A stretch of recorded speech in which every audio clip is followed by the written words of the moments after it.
everyone, my name's Graham and I make fly fishing and fly tying videos. We've got a topic today, a controversial one, the bung, the indicator, whatever you want to call it. Now, loads of people love it, loads of people hate it. It's up to you, you decide. And if it's legal in your water, use it, don't use it, entirely up to you. What I'm going to do today is just give you an oversight of all the different types of indicators that you can use, whether it's river fishing or whether it's still water fishing. So let's have a look and leave you to decide. So the first type of indicator we're going to look at here is a simple piece of sheep's wool. When I was a kid fishing the River Clyde, a lot of the old stalwart anglers used to fish sort of live baits. They would fish like stonefly nymphs and caddis nymphs, and they would simply hang them under a piece of sheep's wool that had been attached to a loop of line. Very effective. The lanolin in the wool helped to keep the wool afloat. Very cheap, easy to move. Downside didn't take a huge amount of weight, but it worked very, very, very effectively. So the next one we're going to look at is a sort of modern alternative. This is generally sold as like New Zealand wool. It comes with a wee sleeve, and you put a loop of nylon through the sleeve, take a hunky of the wool, the colour you want, and attach it. Pull the sleeve tight and it traps it in place. Very easy to move, slides up and down, no problem. You can grease the synthetic wool up, very efficient and a great wee way of fishing something under that type of indicator. As I say, a modern version of the old sheep's wool. Fairly expensive for what it is, but I'm sure you can use sort of other alternatives. You could buy some acrylic wool for your local shops and use that just the same. It takes floating very easily, easy to adjust. It works well, worth a try. So this is a variation on the New Zealand wool, but this is attached to a hook. You can probably just make out the body of the hook inside that. You can fish it either fixed to a fixed dropper. You can make it slide, maybe not as easy, but it's generally used fixed on a dropper. Sometimes the bend of the hook can be cut off. A lot of it depends on if you're fishing competitions, what you're allowed to do. Some competitions insist that it's got to be a hook. It's got to be tied like a fly. Other ones, it just depends. If you're pleasure fishing on the river or on still waters, it doesn't matter, you can do what you want. But this is more a sort of fixed use of the yarn, and that's the Full and Mill dry fly yarn, which is an amazing colour and again holds grease, holds floating very, very well. Now this is leading on for what I was saying earlier about fishing the competitions, when you've got to have a fly, a dressed fly.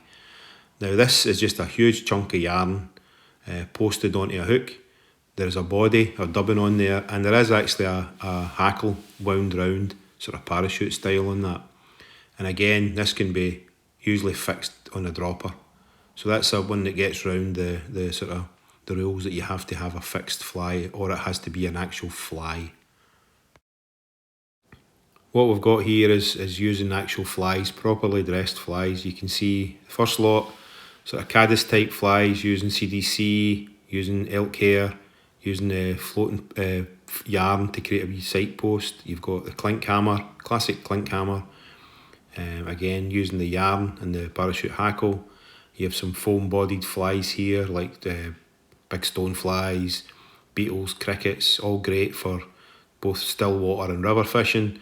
And then you have this sort of combination here of the high vis post, foam body, parachute hackle, all great flies to use, and either using the clink and dink, the duo, all these different names, dry dropper, that's all used, but basically they're all one and the same technique. Now we come on to pieces of foam bodied indicators. This one here, the pink one here, was used, I saw people using it on the Welsh Dee. It's basically an inch square. It's a huge piece of foam, and what they were doing was using a fixed dropper system. They had a series of droppers in their leader about a foot apart, and they just moved this up and down depending on the water depth. Now underneath that they were fishing huge bugs for grayling. We were talking 4mm plus beads, maybe a couple of these flies. So that huge bit of foam was needed to support these bugs. Quite an effective way of catching grayling. Again, it was getting round having to have a fixed dropper for the competition. You could move it onto a series of droppers rather than just the one. Now we come on to another hard-bodied foam type indicator. A classic one used by Fario. You see it a lot in stillwater fishing. A lot of people use it to fish their buzzers static. It's got a hook in it. Some places don't allow that. You have to check with your local fishery to make sure that you can use these type of flies. Generally on a fixed dropper, the buzzer's set at a certain depth.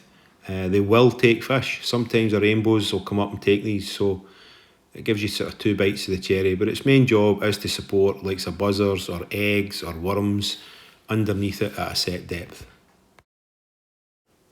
So another hard-bodied indicator from Fario. This one is a slider. You pull your nylon through and you can maybe see the wee black float stop type things that lock it in place.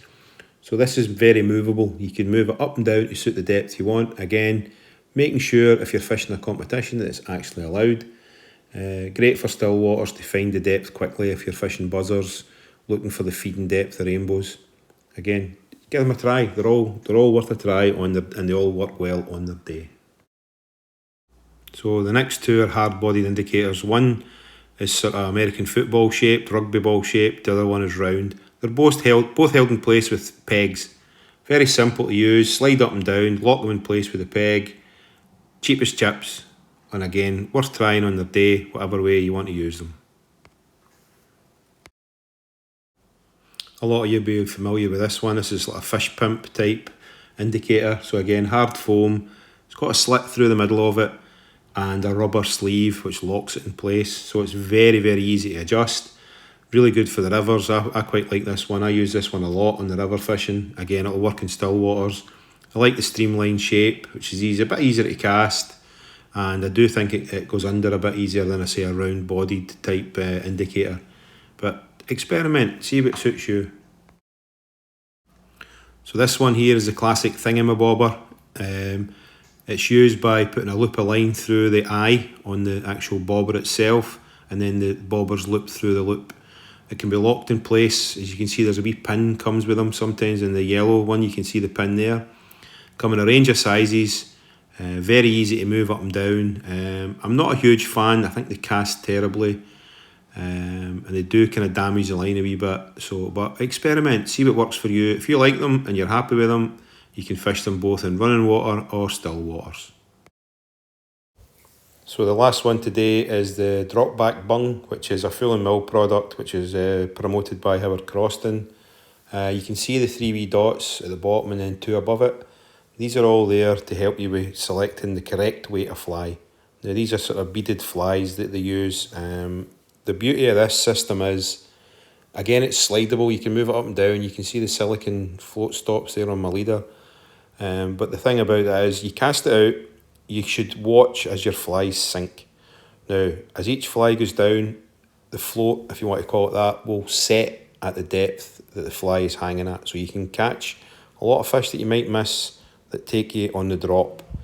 Also, if a fish lifts your nymph, your buzzer, whatever, and lifts it up, this indicator will come out the water. So it's not just about sliding away. It gives you that bit of extra sensitivity, and sometimes that can make a difference in a competition if you're looking to catch those extra bonus fish. So again, give them a try. Come in different sizes. The flies themselves are specifically weighted to suit this indicator system, so you really sort of got to either buy these specifically or tie them yourself and make sure that they actually work by setting the float. I keep calling it a float, but the indicator at the correct depth. Okay, I hope that gives you a better insight into all the different types of indicators, bungs, whatever you want to call them, that are out there. Some you can use, some your waters won't allow, other ones you can use freely. They are changeable. You can slide some, some have to be fixed, some are more natural, some are quite garish. It's entirely up to you. Find what suits you and what works well for you. If you don't want to use them, don't use them. If you want to use them, enjoy it. Hope you're out there catching plenty of fish, guys and girls. So that's it for me. I would say, if you could, do the usual, like and subscribe. Okay, everybody? Thanks very much. Tight lines.